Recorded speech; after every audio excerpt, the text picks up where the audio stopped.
Kalau begitu ya, bagaimana dengan kalau kita sudah menghayati ini masa-masa setelah kita penghayatan akan Prapaskah ya, akhirnya kita tiba di hari penuh sukacita, minggu penuh sukacita. Meskipun memang orang kadang berhenti di minggu Paskah, habis subuh perayaan karena sudah semalam begadang biasanya ya. Kalau sekarang kan pandemi agak beda ya. Lalu kemudian kegiatan lomba terus orang tidur, lalu hari-hari berikutnya dilupakan. Iya, betul.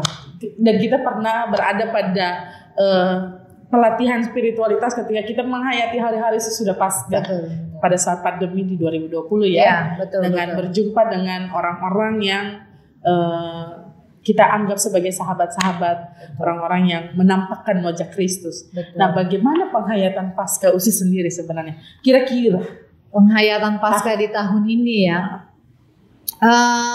ya pastinya sedikit lega ya Non ya, karena setidaknya yang tadinya Paskah mungkin kita jarang mengalami perjumpaan dengan warga jemaat lah paling tidak ya. Setidaknya kita punya pengharapan bahwa Paskah ini kita juga bisa bersekutu bersama untuk beribadah di Minggu Paskah gitu ya. Dan pastinya kemenangan ini menjadi bukti sekaligus juga menjadi kekuatan buat aku pribadi ya, bahwa ya apapun yang kita alami ketika kita juga harus melewati jalan derita, tetap pasti akan ada ujungnya. Itu nggak akan selalu menjadi jalan derita yang panjang, melelahkan dan tiada berujung, tapi itu akan menemukan ujungnya, dan pada ujungnya itu pasti yang akan kita temukan kasih dan maksud Tuhan dalam hidup kita. Jadi melalui Paskah pastinya buat kita juga, khususnya buat aku pribadi, kayaknya ya ikutan kayak merasa menang aja. Walaupun kita nggak mungkin kita nggak terlalu mengikuti seperti apa yang Kristus alami gitu ya, tidak mengalami seperti apa yang Kristus rasakan gitu. Tapi setidaknya ketika kemenangan itu dirayakan, menjadi kayak kemenangan diri juga gitu ya. Bukan dalam artian bahwa kita menjadi pribadi yang memegahkan diri ya teman-teman. Tapi kita akhirnya bisa melihat betapa Tuhan itu dahsyat, betapa Tuhan itu besar.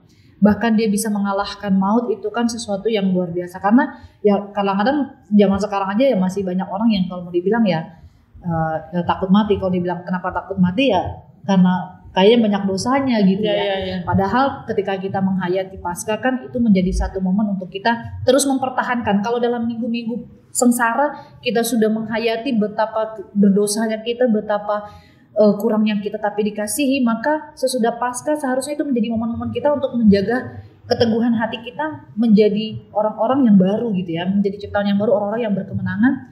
Dan berkemenangannya itu yaitu dalam segala aspek hidup, berkemenangan dalam hati sehingga hati kita selalu dipenuhi dengan hal-hal yang baik, menang dalam pikiran sehingga pikiran kita juga dipenuhi oleh pikiran-pikiran yang positif, menang dalam kata dan tindakan itu juga menjadi sesuatu yang harus kita wujud nyatakan. Dan ya bukan berarti dalam kemenangan itu kan ibaratnya ada perayaan, ada ujian juga tetap gitu ya. Tetap dalam kemenangan itu kita harus mawas diri gitu ya. Jangan sampai kita terlena dan kemudian kita tidak bisa menjaga kesucian, keselamatan yang sudah Tuhan hadirkan dalam kehidupan kita. Amin. Selesai. Cepet ya episode yang ini ya.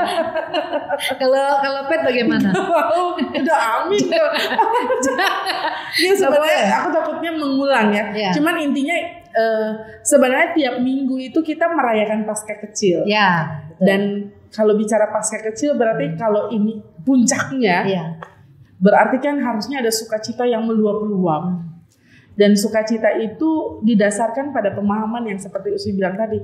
Ini anugerah yang megah, salib, lambang hina diganti jadi lambang kemegahan, lambang keselamatan, itu kan luar biasa. Apa ya, Yesus betul-betul hadir untuk kemudian membuat kita sadar. Ketika ia disalib pun di hari kematiannya, akhirnya ada pengakuan bahwa memang dia anak Allah.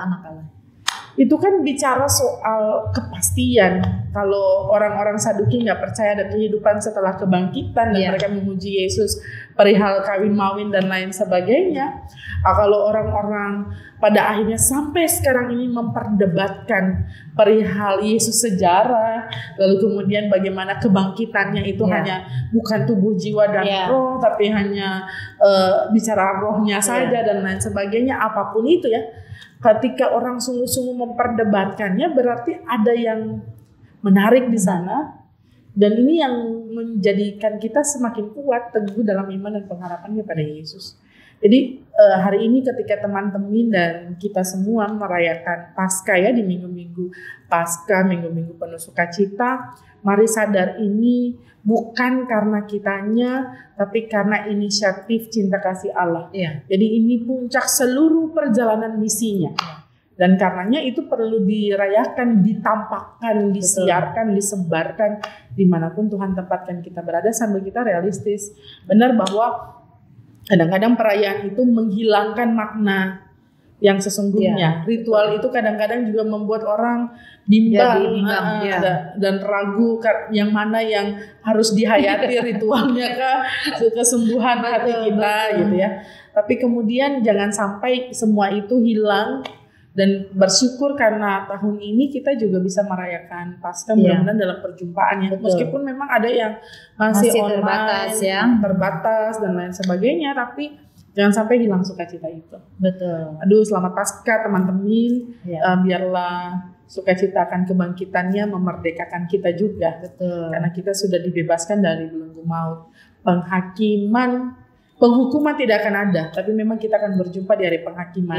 Karena itu kerjakan keselamatan kita, sama seperti yang Paulus bilang, gitu ya. Iya, betul banget. Yang pastinya juga melalui peristiwa Paskah, ingat saja bahwa kita tidak pernah dijauhkan dari kasih Tuhan. Wow, itu udah ini banget ya, udah valid ya kayaknya ya. Dan tema Paskah tahun ini bicara itu, tak terpisahkan dari kasih Allah ya. Roma 8 ayat 38 sampai 39. Hafal ya?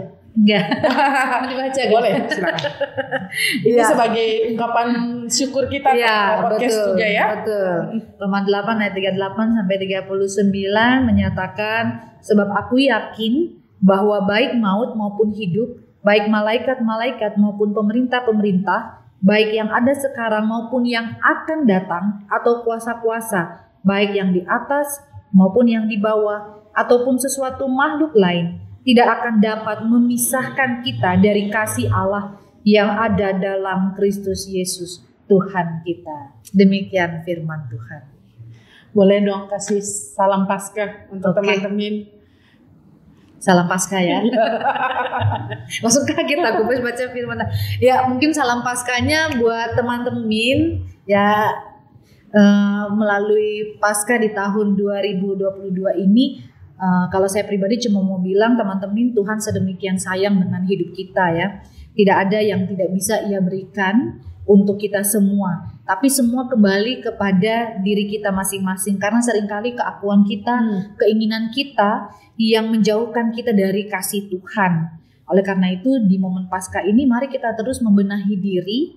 Dan kemudian kita lakukan itu sebagai wujud keberserahan diri sekaligus ungkapan syukur kita atas kasih yang selalu Tuhan nyatakan dalam hidup kita. Mungkin itu aku. Kalau Pet, salam Paskahnya? Iya, aku cuma mau bilang gini. Paskah tanda Dia tidak menyerah, tanda Dia tidak mau terpisah dengan kita dan dari kita. Paskah Dia berhasil melewati ganti kita yang mesti mati karena cintanya tak bertepi. Paskah Dia berlelah agar kita tidak sengsara. Kita mau berlelah agar beritanya tersiar ke segala arah. Selamat Paskah. Selamat Paskah teman-teman. Tuhan Yesus memberkati teman-teman semua. Kalau begitu demikian dulu episode kita saat ini. Jangan lupa untuk selalu dengarkan episode terbaru Podcast Tanpa Podium setiap Rabu malam di Spotify. Dan juga sudah bisa disaksikan di kanal YouTube Podcast Tanpa Podium setiap Sabtu malam. Info selengkapnya dapat teman-teman temukan di Instagram @podcasttanpapodium. Follow aja karena ada banyak hal menarik di sana. Kalau begitu, saya Patricia pamit, saya Irma pamit. Sampai jumpa di episode selanjutnya. Bye. Tuhan Yesus memberkati. God bless you.